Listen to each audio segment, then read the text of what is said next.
Hello everyone, in the previous video, we learned how to add a forwarding bot using the ForwardBuddyBot. In today's video, we'll learn how to make your own bot using @ForwardBuddyBot. Let's get started.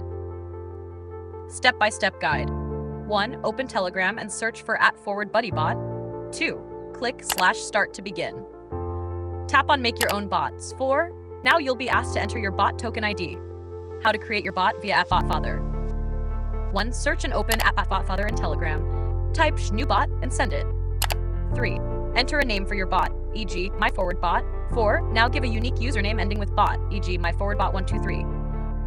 5. BotFather will send you a token ID, copy it. 6. Now, go back to Strat ForwardBuddyBot and paste this token ID. That's it, you've successfully created your own bot.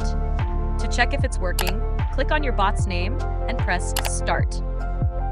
If you found this video helpful, don't forget to like, share, and subscribe to our channel for more such tutorials. Stay tuned for upcoming videos. We've got more bot features to explore.